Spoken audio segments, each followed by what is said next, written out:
우리 성도들이 믿는 믿음의 핵심적인 내용들을 집약해 놓은 것이 무엇일까요? 그것이 바로 사도신경입니다.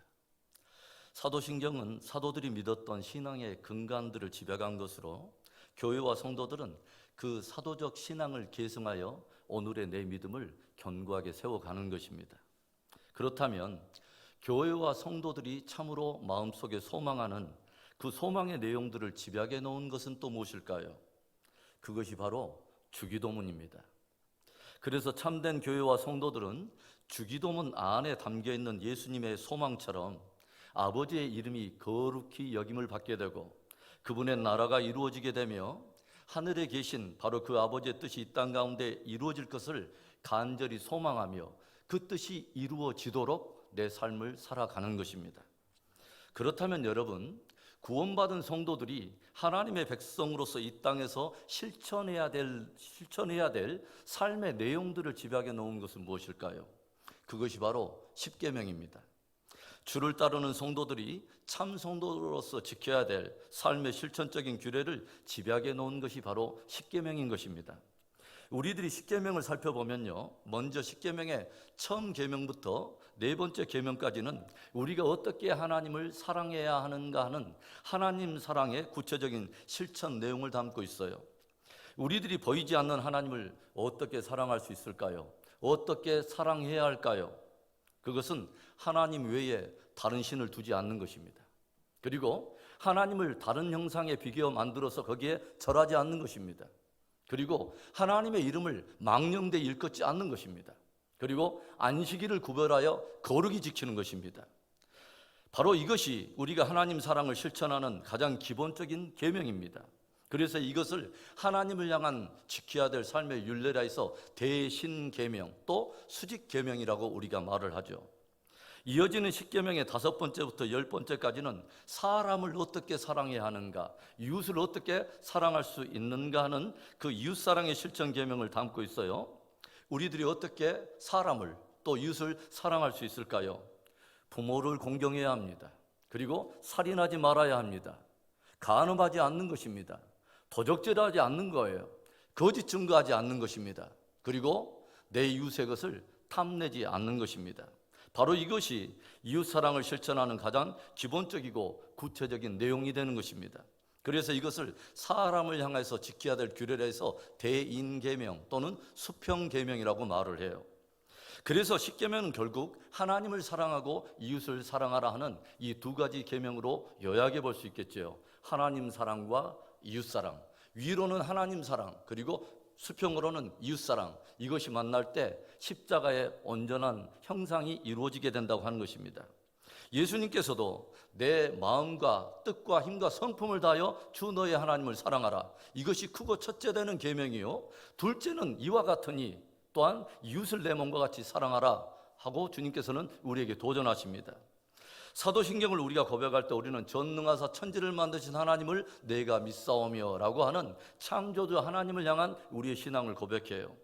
우리의 믿음이 창조주 하나님을 향한 신앙에서 시작되고 있다는 것을 우리가 고백하고 있는 것이죠. 모든 존재의 근원이요, 시작이요, 뿌리가 되신 하나님을 경외하지 않고서는 그 인생은 표류할 수밖에 없고 삶의 진정한 목적과 방향도 바르게 알 수 없다는 것을 우리가 인정하는 것입니다. 그래서 모든 인생은 자신을 지신 창조주 하나님을 바르게 알고 그분의 뜻을 알게 될 때 비로소 바른 인생을 살게 된다고 하는 것이죠. 우리 신앙의 시작과 뿌리가 창조주 하나님을 향한 믿음에 있어야 한다면 이웃사랑의 실천에 있어서 뿌리가 되고 시작이 되는 것은 무엇일까요? 그것이 바로 부모 공경입니다. 그래서 십계명을 보면 5절부터 10번째까지가 이웃사랑의 실천 내용인데 가장 먼저 등장하는 것이 부모 공경에 대한 계명입니다. 사람과의 관계의 기초요, 이웃사랑의 그 관계의 뿌리요, 기초로서 부모 공경을 우리에게 명령하고 있는 것이죠. 하나님을 경외하는 사랑이 어떻게 드러날 수 있는가, 어디에서부터 드러나야 하는가, 어디에서부터 가장 먼저 드러나야 하는가, 바로 그 첫 대상이 부모라고 하는 것입니다. 하나님을 사랑하는 것과 부모를 공경하는 것이 밀접하게 연결되어 있다는 것을 우리에게 가르쳐 주는 것입니다. 이처럼 기독교는 부모 사랑을 강조하는 효의 종교입니다. 주님은 하나님의 사랑이 열방으로 흘러가는 가장 근원적인 뿌리에 부모라고 하는 존재를 두셨습니다. 효라고 하는 한자를 보면요, 늙을 로 밑에 아들 자자가 있습니다. 효는 한마디로 늙은 부모님을 아들이 없는 것입니다. 힘이 없으신 부모님을 자녀들이 공경하고 봉양하고 순종하는 것이 바로 효인 것이죠. 하나님을 경외하는 성도로서 더욱 부모님을 공경하고 사랑하고 순종하는 복된 저와 여러분의 신앙이 되기를 주의 이름으로 축원합니다. 그렇다면 왜 우리 믿는 성도들이 오히려 더욱 부모님을 공경하며 더욱 순종해야 할까요? 첫 번째로는 그것이 바로 하나님의 명령이기 때문에 그렇습니다. 하나님을 믿으며 섬기는 우리 성도들이 더욱 부모님을 공경하고 더욱 순종해야 하는 가장 중요한 이유는 부모 공경을 하나님이 명령하고 계시기 때문에 그렇습니다. 출애굽하여 홍해를 건너온 이스라엘 백성들, 곧 하나님의 크신 은혜 가운데 구원을 받은 이스라엘 백성들이 시내산에 도착했을 때 하나님께서는 구원받은 하나님의 백성들이 어떻게 이 땅에서 살아가야 할 것인가 하는 삶의 규례를 담은 십계명과 율법을 주셨어요. 그런데 이웃사랑의 가장 중요한 기초와 뿌리로 명령하신 것이 내 부모를 공경하라라는 말씀이었습니다. 효의 가장 중요한 이유가 바로 그것입니다. 하나님께서 부모 공경을 명령하셨다고 하는 것이죠. 내 부모를 공경하라는 말씀에 사용된 공경에 해당하는 단어 카바드라고 하는 이 단어는 하나님을 경외함을 표현할 때 사용되는 그 단어와 동일한 무게가 있는 단어입니다. 무슨 말이에요? 하나님께서는 모든 인생들이 보이지 않는 하나님을 섬김에 있어서 마치 하나님과 똑같은 권위를 가진 한 존재로서 보이는 부모님을 세워서 보이지 않는 하나님을 섬기는 것을 실천하도록 명령하고 계신다고 하는 거죠. 그래서 부모를 경시하거나 홀대하거나 무시하는 것은 하나님을 경외하는 믿음에 힘이 모순되는 것입니다. 이 땅에 오셔서 우리에게 참된 효를 가르치시고 부모 사랑의 참 본이 되신 분이 다름 아닌 바로 예수님이십니다. 예수님께서는 하나님을 경외하는 사랑을 온전한 순종을 통해 드러내심으로 우리들로 하여금 부모님을 향한 그 경외함, 공경하는 그 사랑을 온전한 순종으로 풀어내도록 우리를 도전하십니다. 우리들이 누군가를 사랑하게 되면 어떤 현상이 일어나게 되죠? 사랑하는 그 대상의 말을 깊이 청종하는 것에서부터 시작됩니다. 우리가 누군가를 사랑하게 되면요, 그 대상의 말을 깊이 마음에 두게 돼요. 그리고 마음에 둘 뿐만 아니라 그 대상이 들려주는 그 말을 깊이 우리가 청종하며 마침내 순종하게 되죠. 그래서 주님께서도 제자들에게 무엇을 말씀하시냐면 나를 사랑하는 자는 나의 계명을 지키느니라 라고 말씀하세요. 그래서 사랑한다고 말하면서 순종이 없는 것은 힘이 모순되는 것이죠. 그런데 오늘 주님은 우리들에게 내 부모를 공경하라 라고 도전하세요. 주님을 향한 우리들의 사랑은 내 부모를 공경하라고 말씀하시는 그 주님의 말씀을 깊이 청종하고 순종하는 것으로 열매를 맺어야 한다는 것입니다. 예수님께서는 이 땅에 오셔서 행하실 때 단 한 번도 당신의 의무적으로 행하신 적이 없습니다. 하나님 아버지가 정하신 때에 하나님 아버지가 정하신 그 일을 정확히 행하시고 우리에게 참된 순종의 모습을 도전하신다고 하는 거죠.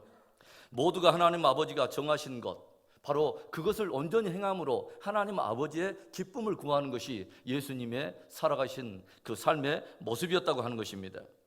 마지막 십자가를 앞두고서 주님이 겟세마네 동산에서 드렸던 여러분 그 기도의 진수를 여러분 아십니까?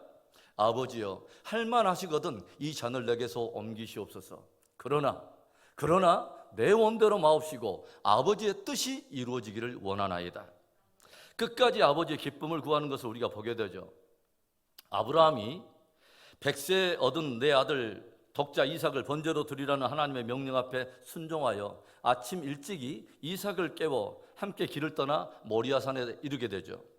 아들 이삭은 아무 영문도 모른 채 이제는 100세가 훌쩍 뛰어넘어버린 할아버지가 다 된 이 아버지 아브라함을 나무찜을 지고 그 뒤를 묵묵히 따라갑니다. 그런데 무엇인가 이상한 것을 직감한 아들이 물어요. 아버지, 불과 나무는 있는데 번제할 어린 양은 어디 있는 것입니까? 그런데 아버지 아브라함은 내 아들아, 번제할 어린 양은 하나님이 자기를 위하여 친히 준비하시리라. 알 수 없는, 이해할 수 없는 말을 남기면서 드디어 두 사람이 번제할 장소에 도착하게 되죠. 그리고 이때에 제단을 쌓고 나무를 버려놓은 아버지 아브라함이 갑자기 돌변하더니 아들 이삭을 결박하고 제단 위에 올립니다. 그리고 칼을 들고 아들을 치려고 칼을 높이 치겨 들었어요. 이때 하늘로서 하나님께서 아브라함을 말리면서 그 일을 막으시면서 들려주신 말씀이 있습니다. 창세기 22장 12절의 말씀인데요. 사자가 이르시되 그 아이에게 내 손을 대지 말라. 그에게 아무 일도 하지 말라. 내가 내 아들 독자까지도 내게 아끼지 아니하였으니 내가 이제야 내가 하나님을 경외해야 하는 줄을 아노라. 우리는 바로 이 장면에서 두 사람의 깊은 경외함과 순종의 모습을 발견하게 되죠. 하나는 아버지 아브라함이 하나님을 경외하며 순종하는 모습과 아들 이삭이 아버지 아브라함을 경외하며 순종하는 두 모습 말이죠. 아브라함도 결코 쉽지 않은 하나님의 명령에 순종했지만 이삭 역시 쉽지 않은 아버지의 명령에 순종하고 있는 아주 숭고한 모습을 우리가 보게 되죠. 이삭이 모리아산에서 아버지의 뜻을 따라 제물로 자기를 드릴 때가 거의 청년이 다 되었다고 모든 신학자들은 동의하고 있어요. 무엇을 말하는 것입니까? 이제 100세가 훌쩍 넘어버린 아버지 아브라함으로부터 마음만 먹으면 얼마든지 그 아버지의 손을 뿌리치고 도망할 수도 있었고 힘으로 정할 수도 있었다는 말이죠. 그러나 이삭은 하나님 앞에 순종하는 아버지의 모습을 바라보면서 자신도 아버지 아브라함에게 자기의 몸을 맡기는 것을 우리가 보게 되죠. 그 아버지의 그 아들이라고 하는 말이 있지 않습니까? 얼마나 아름답고 숭고한 부자의 모습입니까?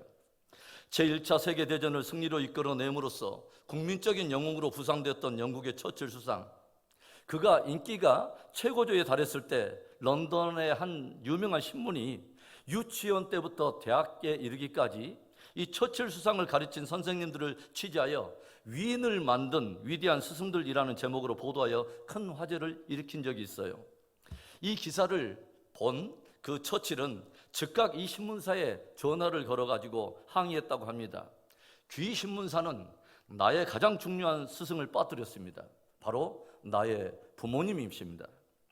사랑하는 성도 여러분, 우리들이 왜 부모님을 공경하고 순종해야 할까요? 바로 그것이 하나님의 명령이기 때문입니다.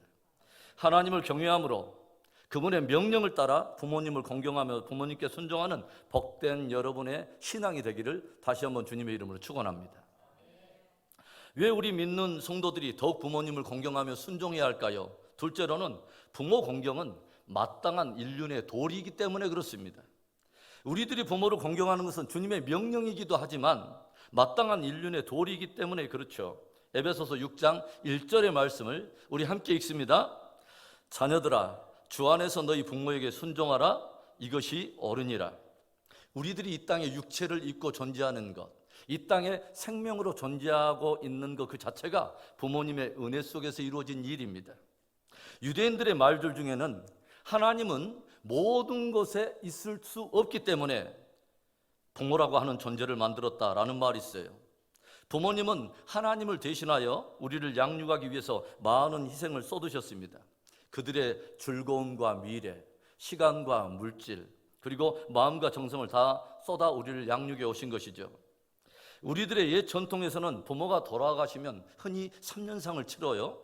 그래서 왜 3년인가 했더니 우리가 태어나서 처음으로 자기의 손으로 자기의 그 숟가락을 들고 밥을 먹기까지 3년 동안은 전적으로 부모님께 의지해서 양육을 받았기 때문이라고 그렇게 말들을 합니다. 조용히 생각해 보세요. 어찌 3년뿐이겠습니까, 여러분?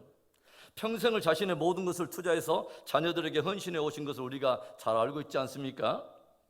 얼마 전에 유튜브를 제가 뒤져보다가 부모와 자녀가 무엇이 다른가를 확연하게 느끼게 된 한 영상 하나를 보게 됐어요.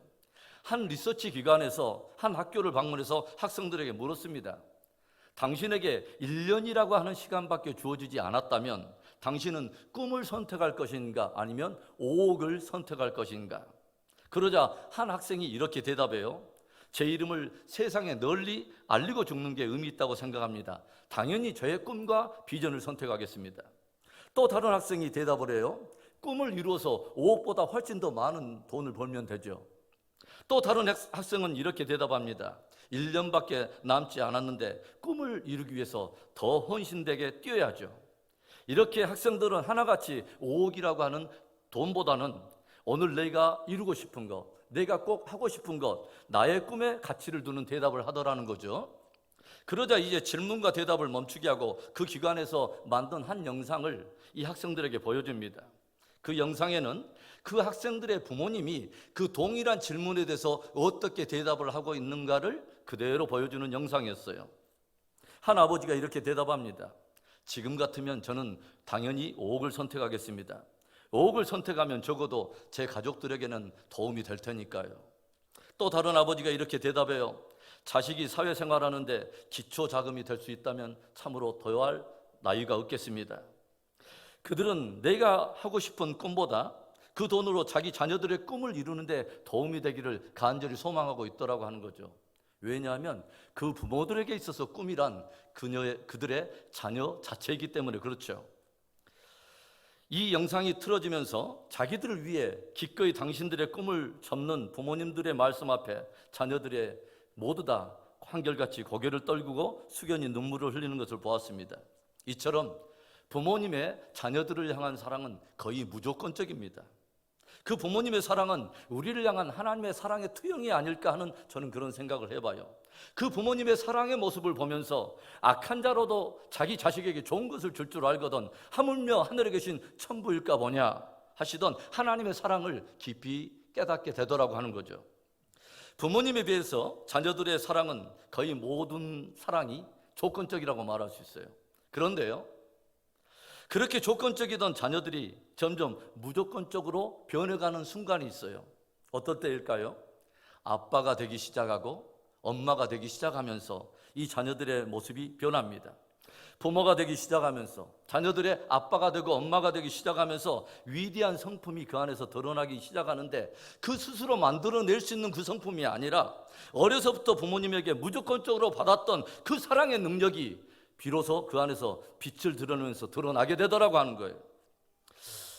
어머니가 아침 식사를 준비를 하면서 주방으로 가는데 식탁 위에 종이 한 장이 덩그랗게 놓여 있는 거예요. 어린 아들이 남겨놓은 편지인데 내용은 이렇습니다. 청구서, 아래와 같이 엄마에게 청구합니다. 이번 주에 아빠 구두 닦아드린 값 5,000원, 엄마 심부름으로 슈퍼 다녀온 값 3,000원, 쓰레기 2번 내다 버린 값 2,000원, 도합 1만 원을 엄마에게 청구하는 바입니다. 이 아들의 얼처구니 없는 청구서를 보고서 어머니가 빙긋이 웃더니 아들이 청구한 대로 10,000원짜리 지폐 한 장을 꺼내어 메모와 함께 옆에 나란히 남겨뒀어요. 잠시 후에 아들이 일어나서 이 엄마의 반응이 궁금해서 주방으로 가보니까 자기가 청구한 그 청구서 밑에 10,000원짜리 지폐가 놓여 있고 그 옆에 종이 한 장이 또 함께 놓여 있는 거예요.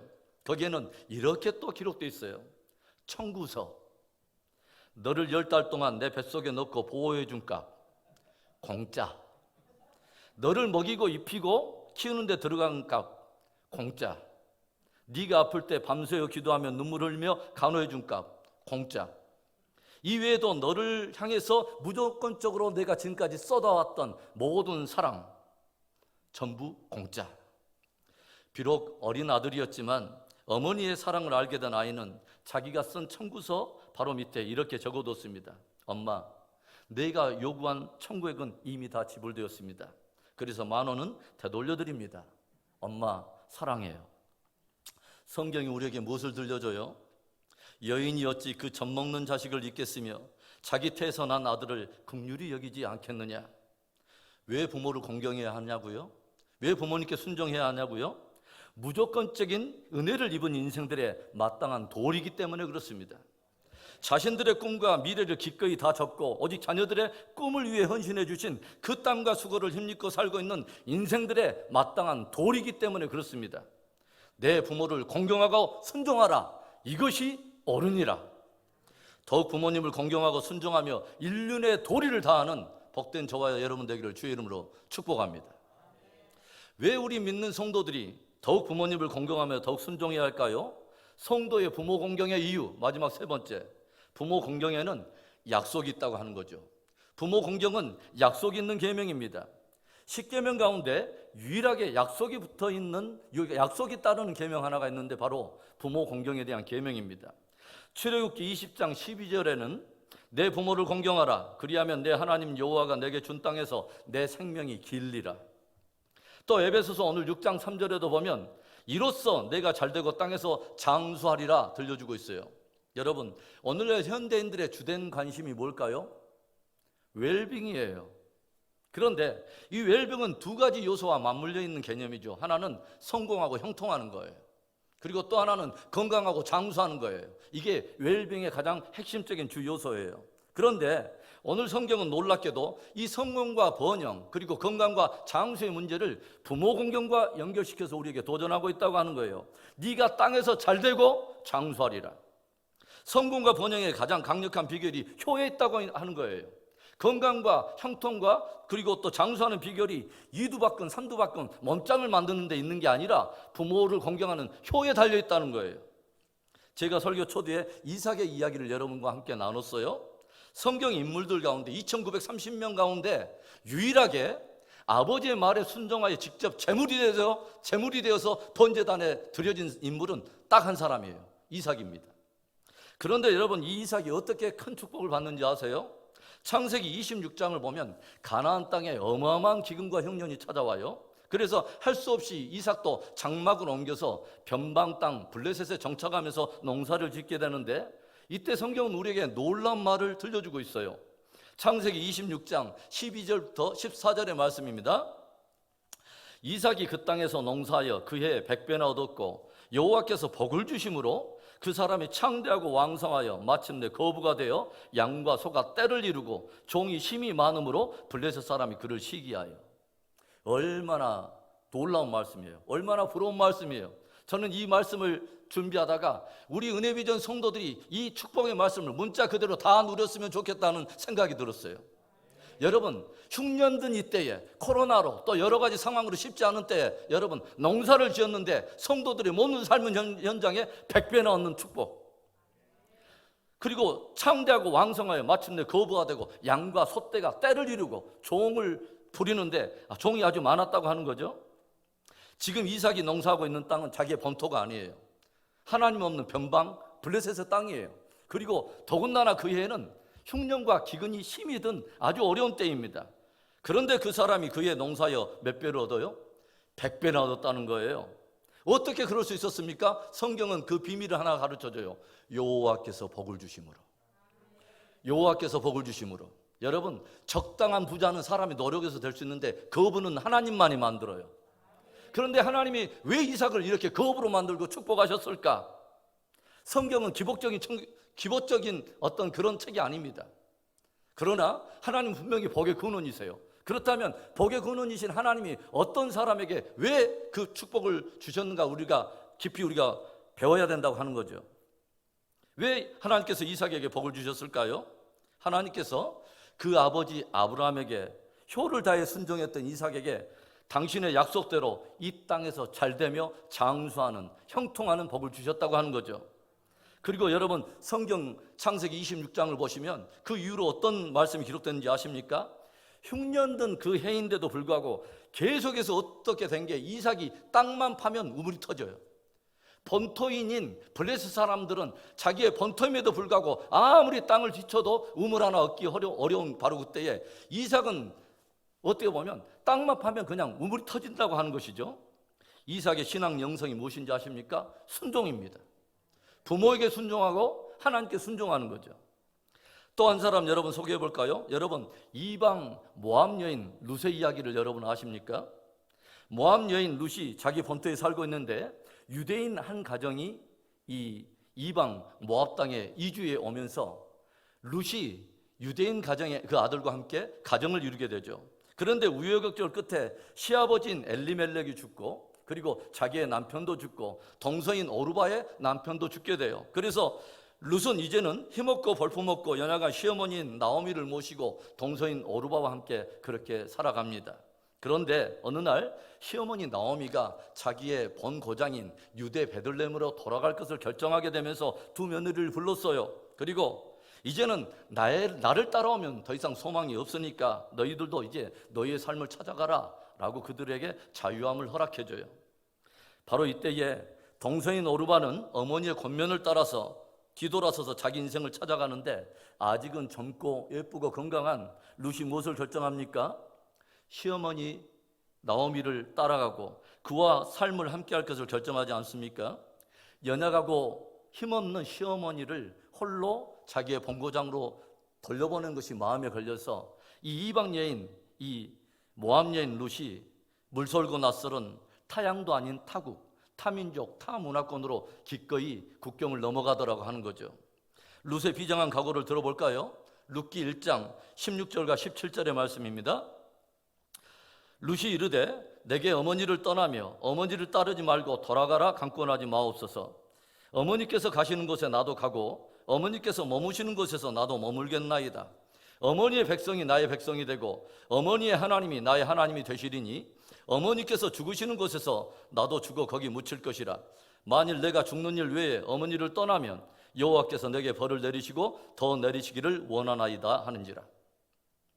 이방 모압 여인이 유대 시어머니를 모시고 살다가 가정의 비극을 당하여 남편을 잃고서 본토 모압 땅에서 사는 것도 결코 쉬운 문제가 아닐진데, 유대 땅, 타민족의 땅에서 오직 시어머니 한 분인 이 나오미만을 의지하고 그를 바라보고 산다는 것을 결정하는 것이 쉬운 것일까요?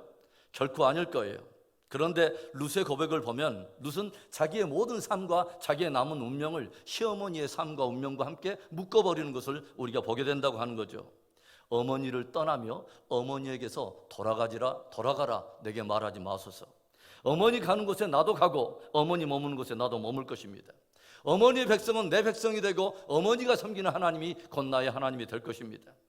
어머니가 죽는 일 외에 내가 어머니의 곁을 떠난다면 여호와 하나님께서 내게 벌을 내리기를 나는 원하나이다.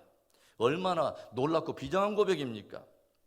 시어머니 나오미를 향해 온 마음을 다해 효를 결정하고 행한 이 룻을 하나님께서 어떻게 축복하시죠? 이방 여인 이 룻의 발걸음을 누구의 밭으로 인도해요? 보아스라고 하는 아주 특별한 인물의 밭으로 인도하죠. 보았습니까? 안 보았습니까? 보아스. 여러분, 이 보아스가 누구예요? 나오미의 그 가정이 잃어버렸던 모든 것을 다시 회복시켜줄 유능한 능력자, 기업 물을 자, 모든 것을 다시 회복시켜줄 회복자가 바로 보아스 아닙니까? 하나님께서는 룻의 발걸음을 보아스의 밭으로 인도하셔서 잃어버린 모든 것을 다 회복해 주실 뿐만 아니라 바로 이방 여인인 모압 여인 룻을 다윗 왕의 중조모로 세웁니다. 신명기를 보면 어떤 말씀이 있는지 아세요? 모압과 암몬 족속은 영원토록 여호와의 총회에 들어오지 못하리라. 모압과 암몬 족속에 대해서는 하나님께서 거의 저주 수준으로 그들은 여호와의 총회에 평생토록 영원토록 들어오지 못하리라, 거의 저주 수준의 그런 운명을 선포하고 있어요. 그런데 그 저주받은 모압 족속으로부터 벗어나 하나님의 백성들과 기업을 나누고 다윗의 왕의 그 중조모의 그 반열에 이를 뿐만 아니라 마태복음 1장에 보면 더 경이로운 구절 하나가 있죠. 바로 이방 여인 모압 여인 룻이 예수 그리스도의 족보에 그 조상의 이름으로 기록되어 있다고 하는 것이죠. 주님은 우리들에게 도전하고 있습니다. 너의 부모를 공경하라. 그리하면 내 하나님 여호와가 내게 준 땅에서 너의 생명이 길리라. 이로써 내가 잘되고 땅에서 장수하리라. 여러분, 진실로 이 땅에서 잘되기 원하세요? 정말 이 땅에서 장수하고 싶으십니까? 기이한 비밀 하나를 가르쳐 드리겠습니다. 부모님에게 공경하십시오. 그리고 부모님을 순종하십시오. 이게 하나님의 방법입니다. 기이한 방법입니다. 제가 왜 이 말씀을 오늘 여러분들에게 정말 다시 한번 이 앞전 주가 어버이 주일이었는데 왜 오늘 다른 주제로 할까 하다가 이 말씀이 너무 중요하다는 것을 알고 여러분과 나누고 싶었어요. 왜냐하면 이것이 저와 여러분이 정말 하나님으로부터는 놀라운 축복을 받는 축복의 비밀의 말씀이기 때문에 그렇죠. 사랑하는 성도 여러분, 주를 믿는 성도들로서 더욱 부모님을 공경하고 순종하시기 바랍니다. 왜요? 바로 그것이 하나님의 명령이기 때문에. 왜요? 바로 그것이 한량없는 부모님의 은혜를 받은 자녀들의 마땅한 인륜의 도리이기 때문에. 왜요? 바로 그것이 약속 있는 축복의 계명이기 때문에 그렇습니다. 여러분의 모든 가정에 대대로 효를 통한 축복이 흐르게 되고 주님께서 복을 주셔서 잘되고 장수하는 그 은혜가 넘쳐나는 축복의 가문, 신앙의 가문 되기를 다시 한번 주님의 이름으로 축원합니다.